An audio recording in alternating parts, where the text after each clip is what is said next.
As an educator and a mother, I know it is essential that our children can play, that our children can learn in safe and welcoming environments which support their growth.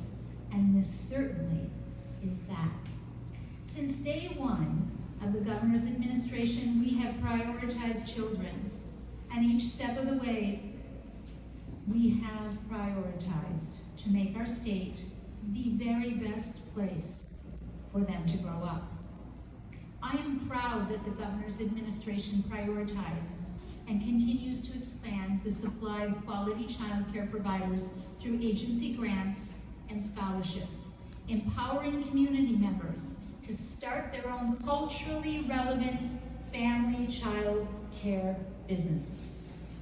In addition, Minnesota passed legislation in 2023 that created a new agency to support this exact crucial work and serve children, youth, and families. Thanks for being here, Commissioner.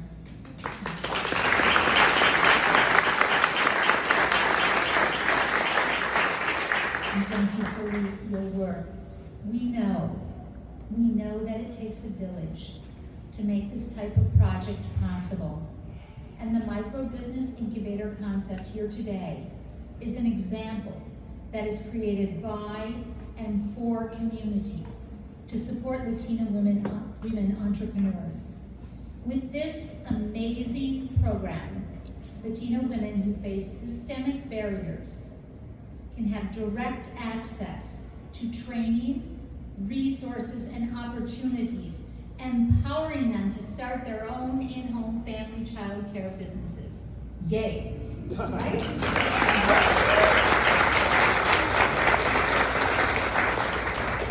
I happen to think when we empower women, a lot gets done.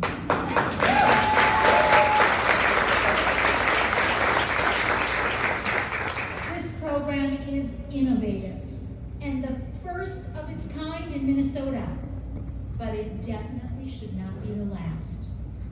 I hope to see the work being done here in East St. Paul replicated in Minneapolis, in Austin, in Wilmer, and all across this great state.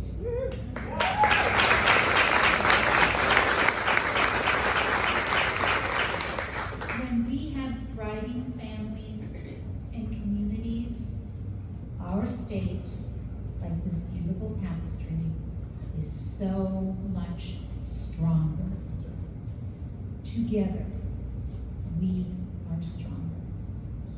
Thank you to Ruby, to Clue staff, the partners and officials for the continued work in supporting our local community organizations. It is vital, more now than ever. And congratulations to the women who are launching their new businesses right here.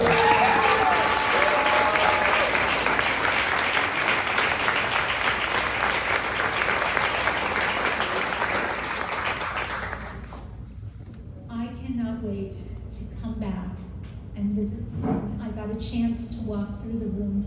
They are beautiful and exciting. I could not get down into those low chairs, I don't think. But other than that, they're filled with creative things, colored Play-Doh, words, signs, manipulatives, cribs, diapers, all the things that you need. Such a beautiful space and so exciting to work in. So I would like to come back and visit. I look forward to this. I look forward to your continued success, and I look forward to seeing the progress of all children right here and throughout the state. Thank you.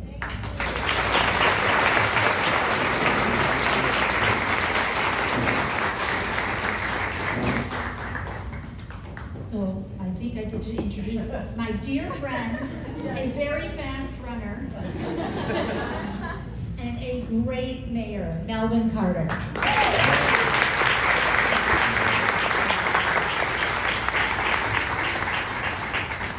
One more time for First Lady Gwen Walz.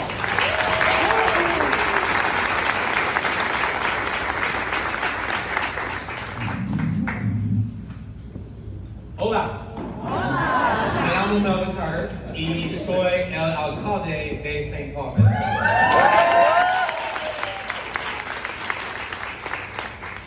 I am super proud to be here.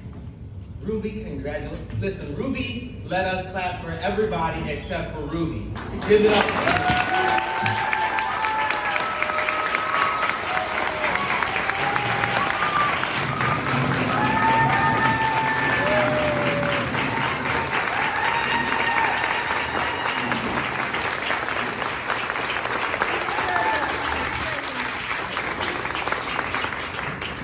This woman has given blood, sweat, and tears to this community and has served with distinction for so long. Your leadership is critical to making us who we are, and we say thank you, we say congratulations, and we say we love you. Seriously.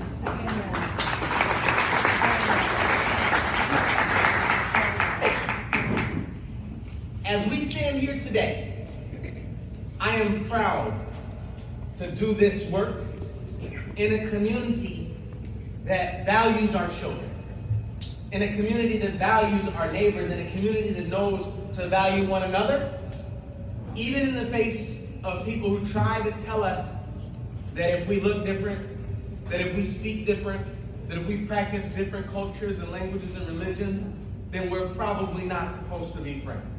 Then we're probably, those differences are probably the problem. I'm proud to be in a city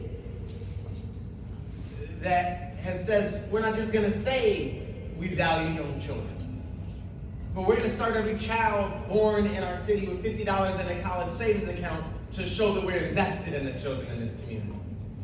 I'm proud to be in a city that has brought online things like college savings account, that has raised the minimum wage, that has piloted guaranteed income. I'm proud to be in a city that figures out how to take care of one another.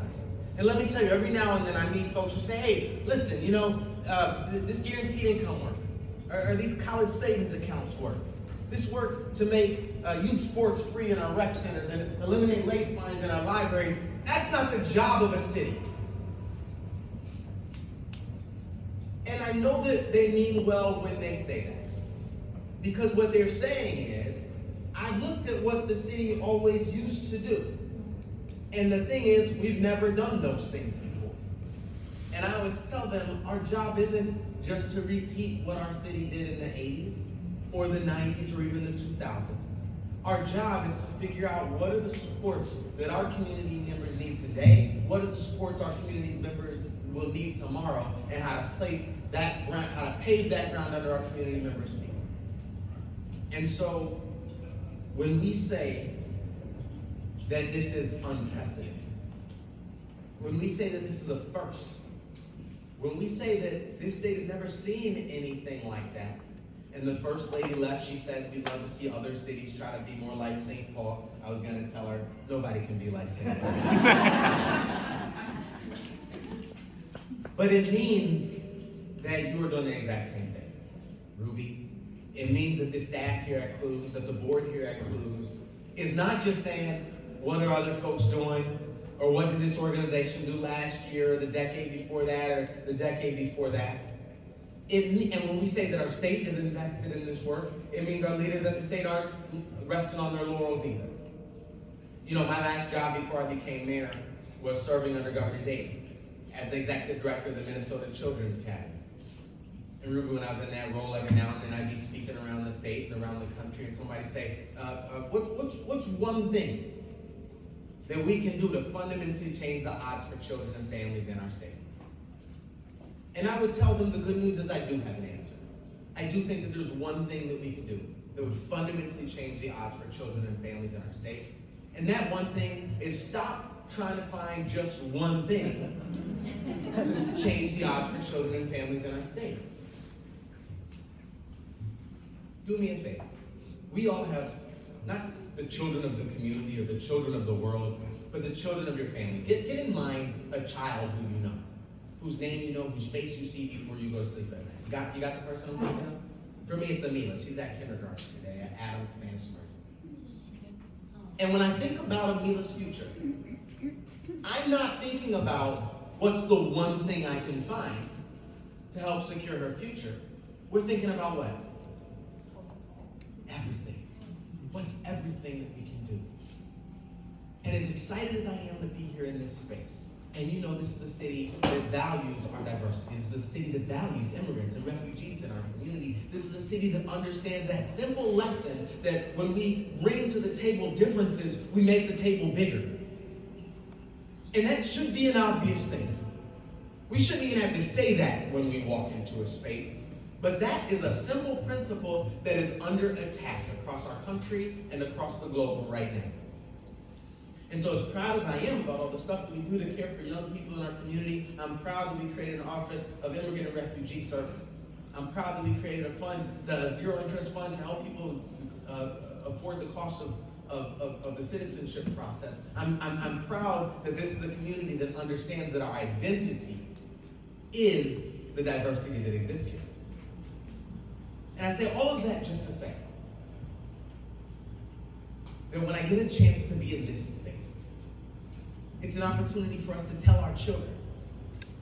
And Camila, right, was walking me through one of the rooms earlier. And she was telling me that this was her room. But she got cut off by Mia, her 6-year-old daughter, who said, no, this is my room. And let me tell you, there's not much that we as a community can aspire to higher than Mia knowing that she has some place that belongs to her.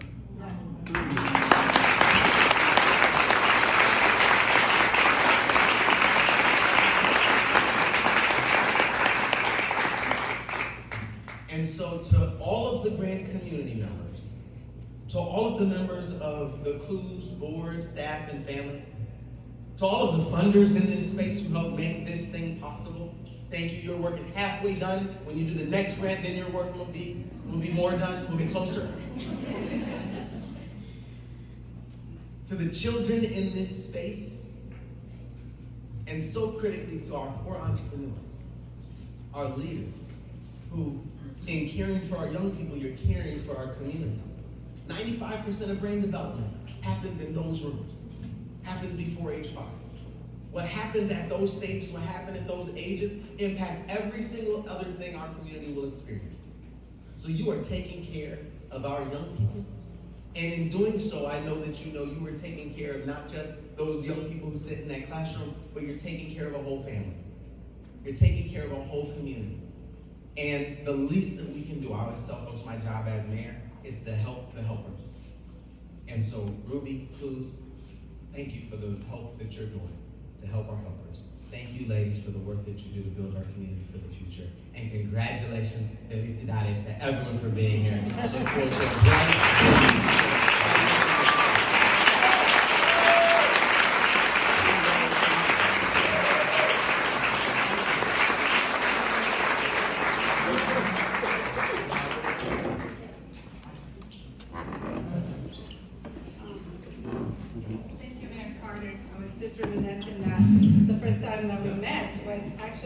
in our Minneapolis office when Mayor worked for Walz, and we were talking about early childhood education and child care programs.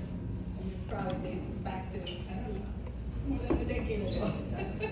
So thank you for all the work that you do. We have certainly been a partner at CLUES with all the different programs that you have initiated to advance economic development, building wealth for our families and for our children. CLUES has been also under the right hand of the city of St. Paul. Today, I just want to move us on to thank also our private foundations. We will have remarks from Rudy Guglia.